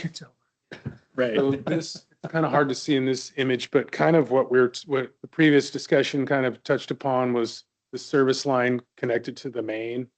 A lot of the services, Arnold, Rancho, Poker Flat, have this threaded tap directly into the coupling of the water main. So this is the coupling. And these will wear out over time, either the threads in this, what we call a corporation stop, or in this case, it looks like the actual service line sprung a leak. You can see that this stop has no valve. So what we do when we fix this, we either have to reestablish some threads, fix some threads, but we replace this with a new corporation stop that has an isolation valve. So in the future, sometimes if you're struggling to understand how to fix something, you can blow down on the main at the corp stop and shut the corp off. So that's what our folks did in this repair. This one I wanted to share because it illustrates like that we have these these crimpers. And so we have a line, a service line in this blue that was broken, and we were able to crimp the district side off here and then cut these clean and make them flush, and then put in a new section of poly here. This is what we have called in the past the hot box at the Big Trees Shopping Center up in Arnold, and this protects a fire check for the property there, the shopping center, and that fire check broke in the middle of the night during this past month. You can kind of see what the building looked like on the inside here, and this fire check here has a 1-inch port on the side, and the threads of that 1-inch port broke and cracked the whole apparatus. This whole thing, this one right here, had to be replaced. And so our staff, you can see that the threads here, our staff ordered the new RP, it's called a reduced pressure principal backflow prevention device. Ordered that, and we worked in the middle of the night when the shopping center was closed to pull the old one. As you can see, mechanics pulled it with a crane. It's quite heavy. And installed the new one. And here's the new one in the box. And here are the folks installing it. And you can see our certified cross connection specialist here overseeing the work, making sure everything's done to standard and specification. And then we test that device because it has to be tested before it can be turned back on.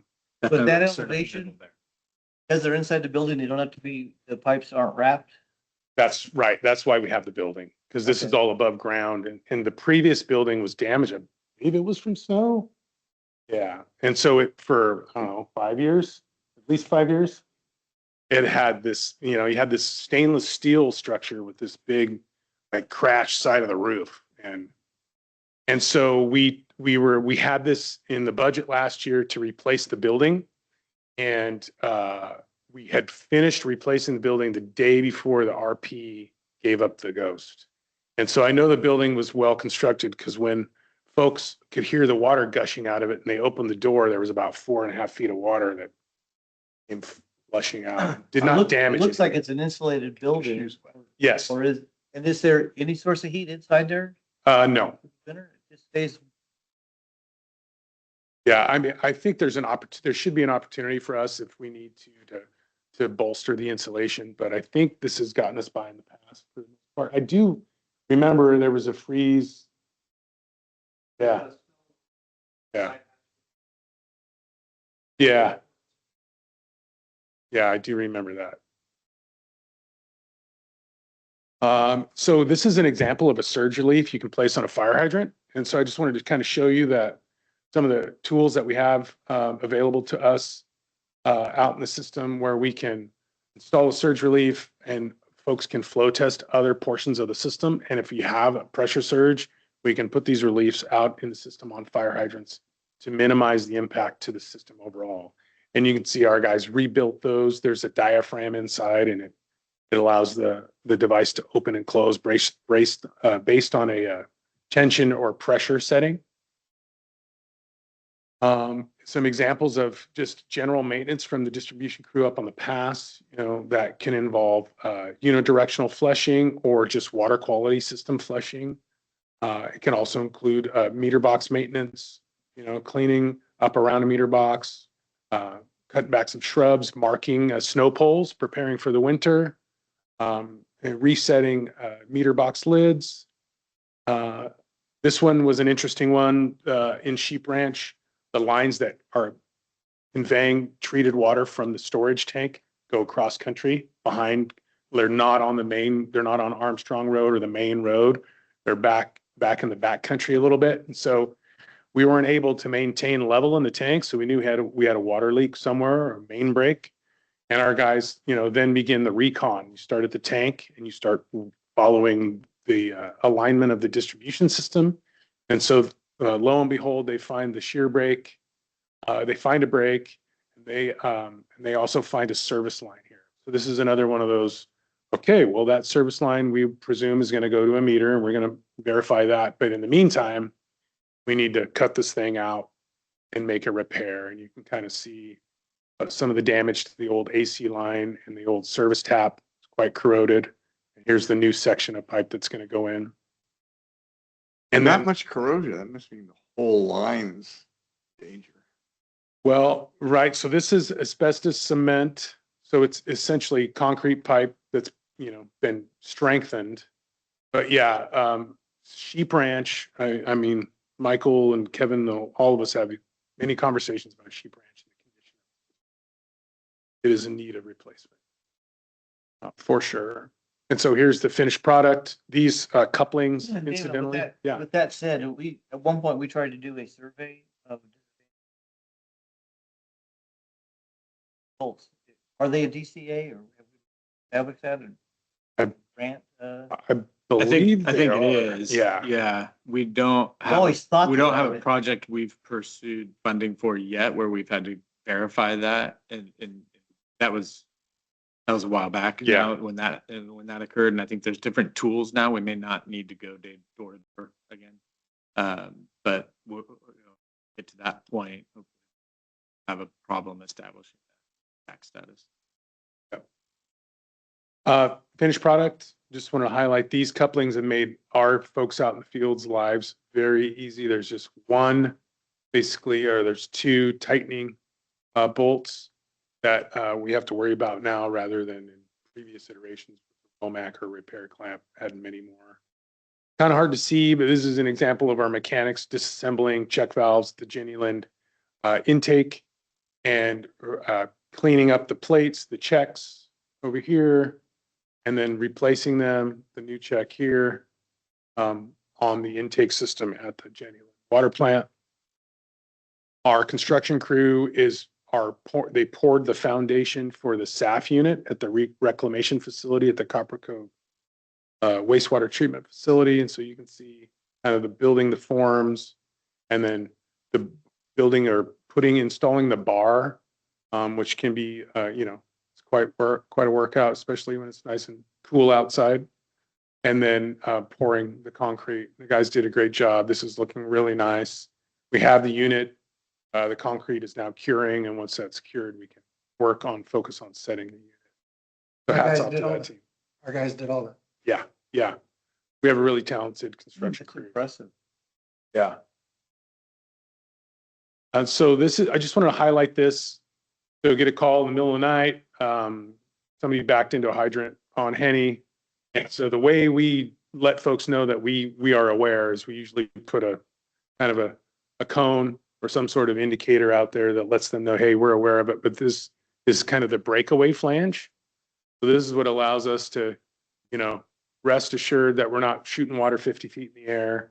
Water is still in the pipe, in the system, and the hydrant has been broken over, and we'll put a cone out, and then we come back and we reestablish the stem, the breakaway flange, put the hydro back. The electricians handle all number of interesting work. And so in this case, this is a radio and a human machine interface having conflicts with how they correspond with each other at the Wilseyville lift station.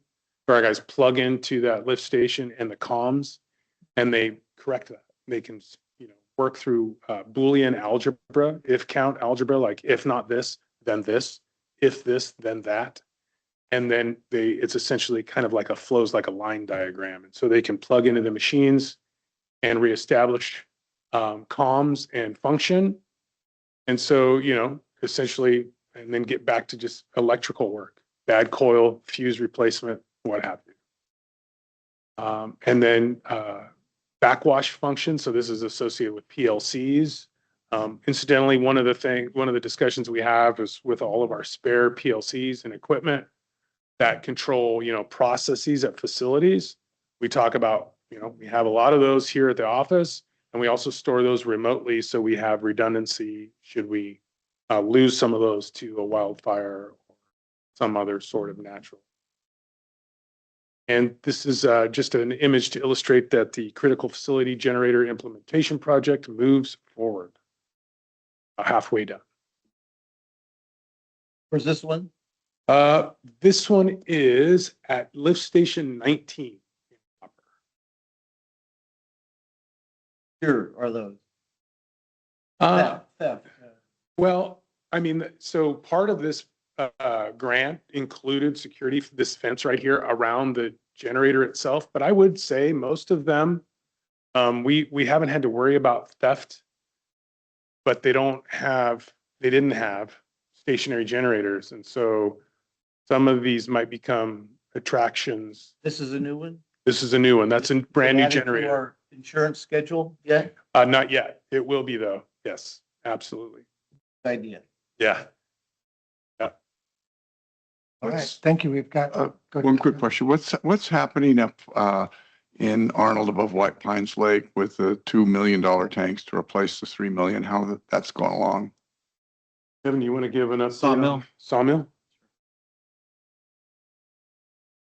Yeah, so we're working on the lot line adjustments take a lot longer than we thought. So we're in the final steps. The county approved our lot line adjustment. So we're just waiting for SBI's lenders because they owe money still on the property, so they have lenders, so they have to approve the lot line adjustment. And then the CAL FIRE we have to amend the timber harvest plan. Once we own the property, have to sign a form and send it to CAL FIRE, and then we should be good to go. So we're hoping to get going in the next month, construction. Then we'll also be mobilizing to Wallace here in September. So the same contractors doing both locations. We'll be setting up the temporary tanks there in September and getting that tank kind of demoed at the same time we're kicking off the sawmill work. We had hoped to be much further along at Sawmill, but erratic delays. Yeah, we were originally Frustrating. going to get an easement from SPI, and then they changed their mind late in the game. Thank you. Okay, any public comment on this? Online? Kelly, come on down. Couldn't help myself. Damon mentioned those fittings, and just want to remind you all, it's What Is It Wednesday. So if you want to learn about those fittings, recommend you go to our socials and find out more about those Max fittings. Thank you. All right, Damon, thank you very much. We have had magic water and Boolean algebra already in our reports. Yeah. Michael, what have you got? I am gonna undoubtedly disappoint you all. We had a meeting with CV developers earlier this week and a really positive meeting, I think. A lot of, as you all know, they have a lot of projects going on in copper and they're showing progress. The construction kickoff meeting for Reed's Turnpike was yesterday. That's a pump station that we've been waiting to have it upsized for quite a long time. And they're doing the work. We're made progress on the sewer force main alignment, and the design of that, and they're building down there. So, we've decided to make that a recurring meeting because of all the activity that's going on down there, and they have funding in place for those infrastructure projects. So I would say overall, it was a very positive meeting with CV developers, and we'll provide some more detailed updates at engineering committee. Yes. Oh, I thought you had a question. Sorry. Also a lot of progress on our pre-application document. So as of August 1st, we've been looking forward for a long time to this 6-month window to file our pre-application document and our notice of intent to relicense the North Fork project. And that window opened on August 1st. Here we are. We have a really fantastic team working on our relicensing. We're right now anticipating filing the PAD and the NOI by the end of September. Still have some finalizing that we're doing between now and then.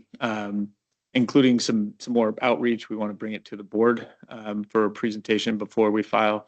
And so we'll be bringing that back to a board meeting between now and then. But we definitely want to file by the end of September.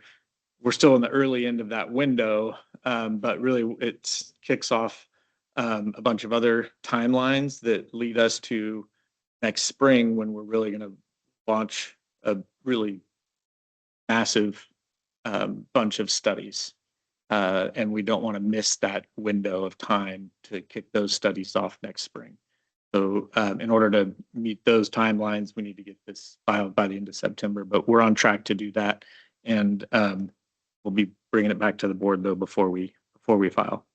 Michael, a question on that. Yes. With Mia's report, I noticed in there that McClintock said it's not the right time to go forward with expedited FERC licensing. With this Congress, that surprised me because he's a Republican, he's pushing it. It's like it may not be as Republican after the next election. That cause any problem for us? Is there any reason for that? I mean, we're definitely not counting on it for the North Fork.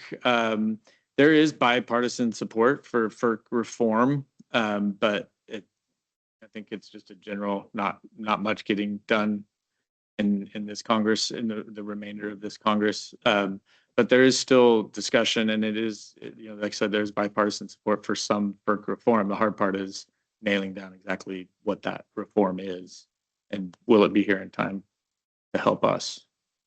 Okay, but there is a proposal out there for expedited FERC licensing that would be in general for everybody, or is that specific to? No, that's in general. There's been a long, many years of effort to try to reform the FERC relicensing process. But obviously, with these things, the devil's in the details. So there's definitely aspects of the reform effort that we really support, and we have provided Congressman McClintock with those, what our priorities would be in FERC relicensing reform. But it also has to, if we're going to expedite relicensing, we want to make sure we get a good license. Because the last thing we want to happen is expedite relicensing and then we get a worse license than what we otherwise would have had sooner. And so there's a balancing act there of, we're going to move the timelines. We need to make sure that the reforms that are important for us are also included in that package. I look forward to the next report to the board on. Yeah, absolutely.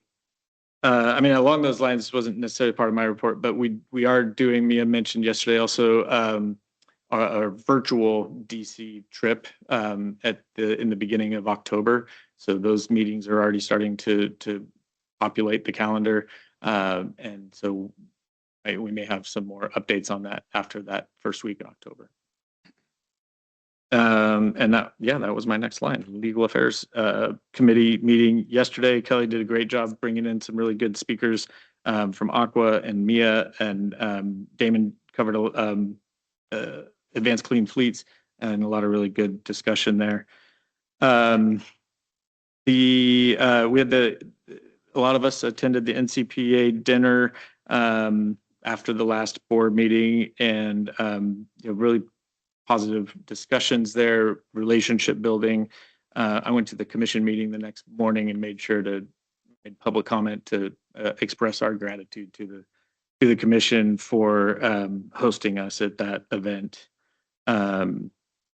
Just brief update. We're giving Finance Committee much more detailed updates, but I just want to make sure the whole board is aware. We received the direction from the board to expedite the transition to monthly billing, and that our team, Kelly's been leading that, Kelly Z. And we're meeting on a regular basis. We're doing everything we can to move that forward. And at this point, the very soonest we could make that transition would be the end of this calendar year. But we'll be giving much more detailed reports back to the Finance Committee on monthly billing. Urban Water Institute coming up next week, so several of us will be out of town for a couple of days, but looking forward to productive discussions down there. There's Damon and I have been having some discussions. You may have heard in the news a super El Nino event. They're comparing it to, record El Nino years. It reminds me, my kids are of an age where, my household watches the Minions movies, and the end of the movie where the Minion that's been playing ukulele all, the whole movie is the hero at the end, and they give him an electric guitar and he looks at it and says, super mega ukulele. That's what I think that's how we would describe the El Nino that's coming. The adjectives that you hear to describe it in the media are, super mega is on the calm end of the way they're trying to describe the weather event. So, but as with El Ninos, we don't know exactly what that means for our specific location. But we've been having discussions about how, doing what we can between now and the winter to make sure our facilities are prepared and make sure we're just operational readiness for what may come. All indications are more water, possibly a lot more water, but I haven't heard anything on temperatures. Is it likely, what have you heard, warmer than normal? So generally, that is the case with super mega El Ninos, but not always. That's the hard part about prepping for El Nino or La Nina is you can look at trends and probabilities, but there's no certainty there.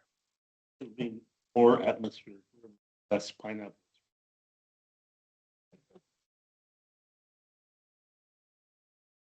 So we'll be prepared for that one way or another. We'll be prepared for whatever it is that comes. And lastly, I just want to acknowledge Dylan. Is he in here? Can't see. Oh, there he is, right across from me. Getting on and off of my readers. Just awarded a grant. I think it's the second year in a row that you've applied for this cybersecurity grant, right?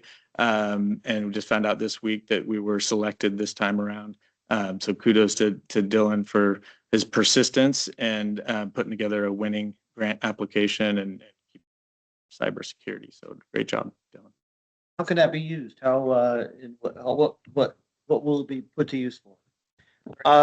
So depending on needs, I was focusing more on policies and compliance. Because luckily for the last few years, been working really hard to kind of help us on like the hardware and software side, but really need to kind of buckle down and find a path for a compliance standard that will work really well for us. Because I've asked 100 times of what framework to work from, and even CISA is like, well, this is what we recommend, but not what you have to do. And I'm like, well, I want to do what you guys recommend. So that's really the main point of this grant. And then I think there is some software purchase in it, but it's mainly just compliance. Congratulations. That is awesome. Yeah. Have you, we heard an update at JPIA about Hunter Sargent, the cybersecurity manager at JPIA, and he's not a part of IT. He's part of customer outreach, member outreach. And that's all he does is interface with other water districts on what they're doing. And if you haven't touched base with him or asked him to review what we're doing or bounce things off him, it's a free service. And he came from the military, young guy. I don't know if you even have you spoke with him yet? I have, yeah. I've Okay. on a few phone calls with him. Yeah. Awesome. Yeah. That is a great resource. Yeah, great job, Dylan. Jack and I earlier were talking about in the news, there's been water folks that have been hacked last week. It's been in the news a lot lately, but yeah, Dylan's keeping us safe. Okay, so Michael, you contributed super mega ukulele. All right. The lexicon. I didn't. Not as good as magic water, but. Before Michaelson, do you have any other comment on Mia's report, like on the 219 projects or? Yeah, I mean, it gets depending on how detailed you want to get, but so we're still moving forward with our 219 project in Copper Cove. I think the bulk of her report was about how we're approaching seeking funding for the intake at New Hogan for Jenny Lind, the intake replacement project, how we've pivoted away, credit to Mia for finding a different funding mechanism that is a different section, and I'm going to blank on the number of it now, but it's not 219 anymore, that has better it gives us better control over construction of the projects, a reimbursement program, where that's something that has kind of driven us nuts about 219. The fact that it's not, and originally we were told that it is, and it wasn't. And so it is. Could be. And now we're being told it may be again. Right. Yeah, someday. So it's not the Calaveras, there's an authorization on the books in WERDA for Calaveras County Section 219 funding. And our initial request was to increase that authorization to fund this project. And now we've actually switched to an authorization under this other authority that is a better program for us. And so she's identified that, put those requests in through our senator's offices, and pushing down that road to bring in funding for that intake project. All good news.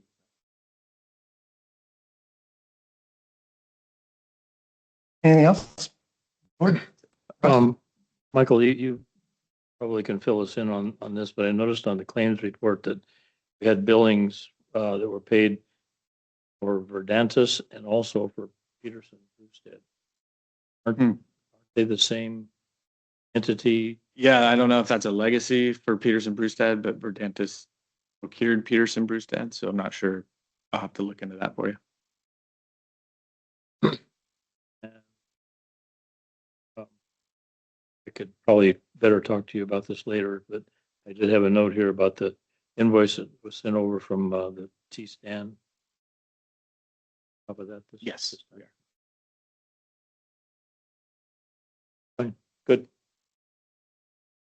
Okay, thank you. Let's go. That concludes item 6B, 7B, board reports, information, future agenda items. Jeffrey, you want to start? Two things. One on the NCPA dinner, I was surprised at the difference between last year and this year's, which was that numerous NCAA people came up and warmly wanted to discuss all kinds of things, but primarily clearly related to the North Fork project. Yeah. The engagement felt good and positive. And then secondly, I've heard a little bit about this since I've been on the board. I know that CCWD has looked at numerous income generating projects. I think of what Andrew's been able to just make happen, $30,000 here, $30,000 there, could add up to real money. I don't know if the board would be interested, but I'd love to see a presentation, either one-on-one where I come into the office, of some of the things that you've historically looked at, some of the things that might be possible. I'd love CCWD to take advantage of other possibilities, earning income off of our assets. Yeah, we have often brainstormed on revenue generating potential. So would the board be interested in hearing that, or is it something I could pursue offline in the office with you? Yeah, maybe we can talk about it and then see if there's something that rises to the board level, but we've had some discussions about some things lately as well. I'd be interested in hearing, sitting in with, I'd be interested in sitting in with Director Robertson on. Sounds good. And to your first point, I agree. There was a lot, and I think that was demonstrated at the commission meeting as well. There, and then with the new GM at NCPA, he and I have met a few times now. It's been very clearly communicated that the North Fork project is a high priority for them.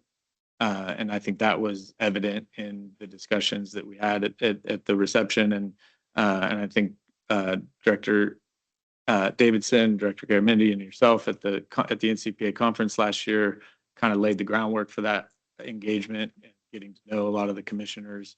So we hope to build on that and a lot of those discussions ongoing, and then the NCPA conference coming up again next month. So.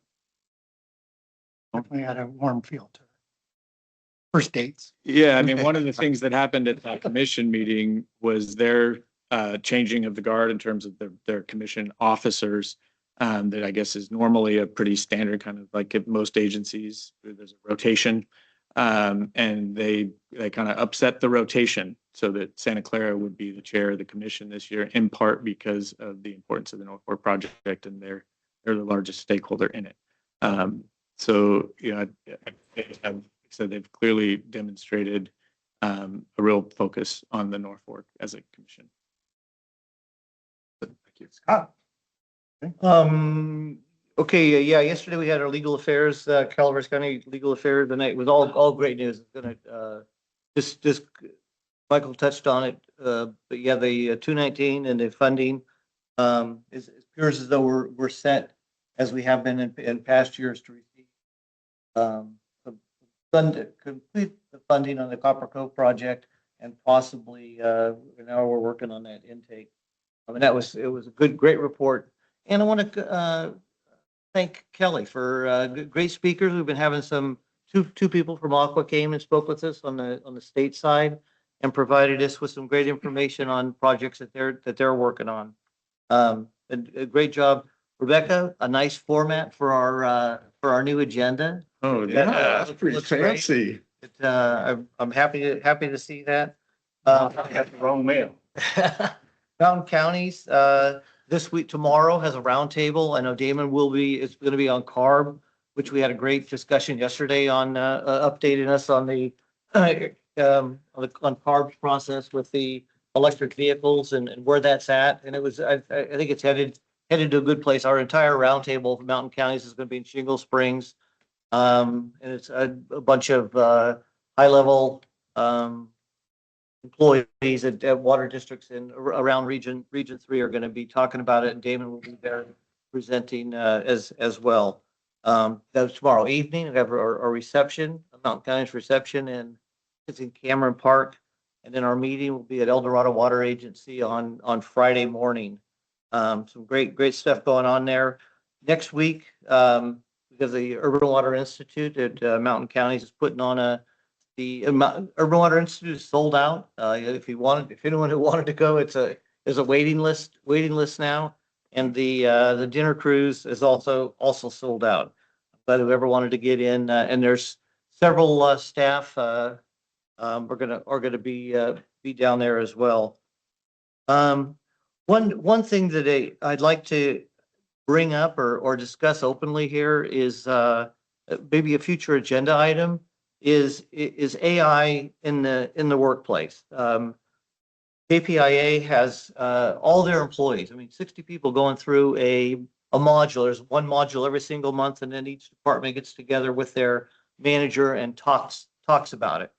The executive committee, of which there's 8 of us at JPIA, we've also been asked to go through these modules. I'm taking one a month. It's about an hour's worth of viewing, and it is so amazing of the things that you can do. And it's not about taking jobs. It's about making you more efficient. And I don't know how many times in discussions with, there's several people on the committee who are doing a lot of things with AI and having AI summarize their emails, put them in order, just something simple as that. And there's so many efficiencies, and that's the word that keeps on coming up. It's also growing exponentially faster. 6 months, it'll be the things we're learning right now will most likely be obsolete. We're learning what an agent is, how to do prompts, and that's basically how to talk to AI. Anyway, I'd like to suggest maybe that this is called Sidecar, and Michael, I'm looking at you. It as possibly rolling this out to some of our managers or some of our employees. It's an educational thing, and there's something that we shouldn't be shying away from. We should be engaging. Every employee in every type of business, if you're not doing it, you're getting behind. There's a lot of other people that are doing it, and I don't think it's going to take your job, but somebody who knows your job and also knows how to use AI to make your job more efficient. That there's a possibility those jobs will be taken over by. But anyway, Sidecar is a great place to start. It doesn't take very long, an hour a month, and then discussing it with your peers is very advantageous to you in a few months, and definitely in a few years. That's all I got. That's all? That's it. That's it. Jeff, what do you got? On the advice of counsel. Let's take the 5th. I hope my 5th Amendment. All right. Russ? But You don't have a pardon? No, I don't. Self-incrimination.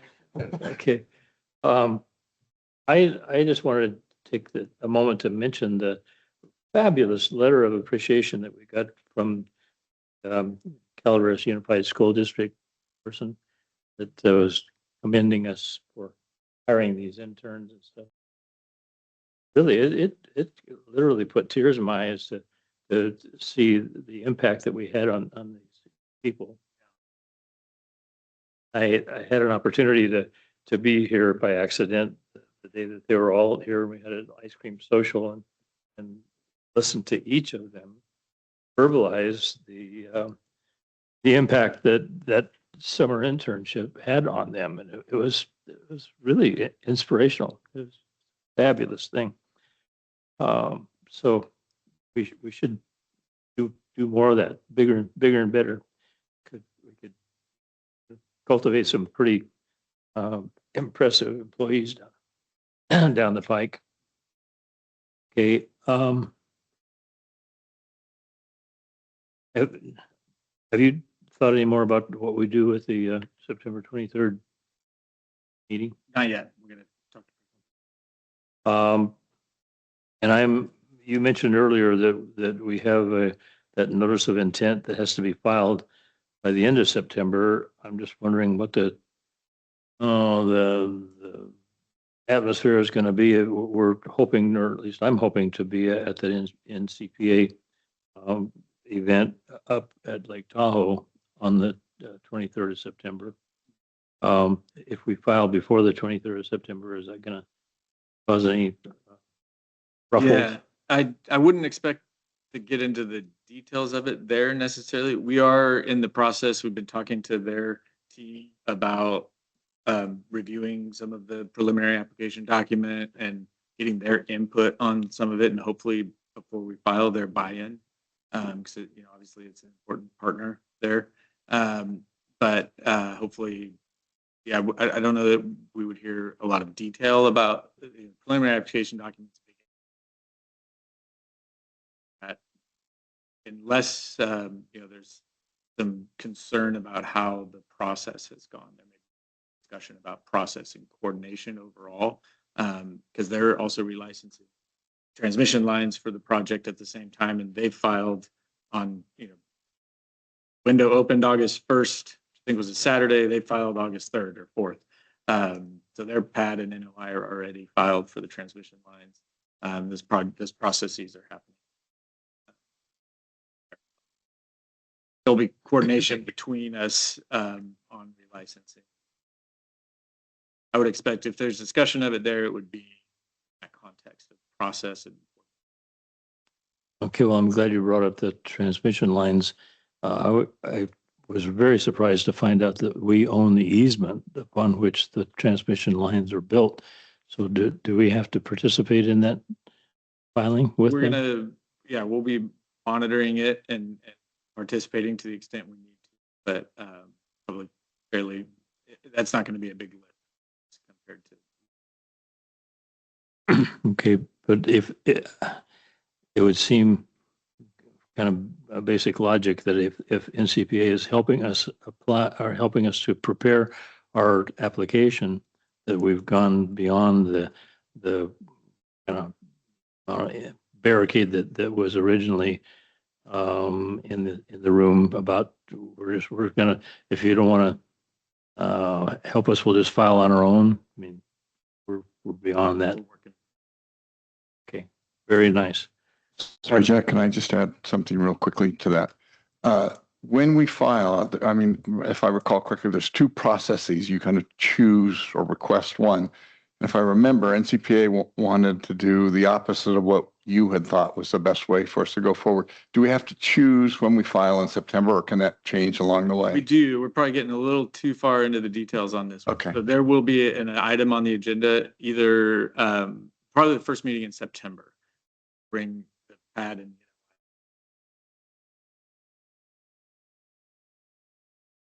Anything else? No, I'm done. Russ, thanks for bringing up the 23rd. We will discuss it with everybody going. We're going to have to probably reschedule that meeting. Likely. Work with clerk manager. I want to congratulate fellow board members on their unopposed election. So I look forward to working with you guys for the next 4.5 years. Stuck with us. Stuck with us. We're gonna have to figure out how to work together, which is a good thing.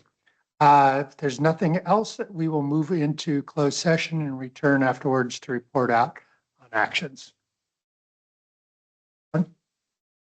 Any public comment on closed session items?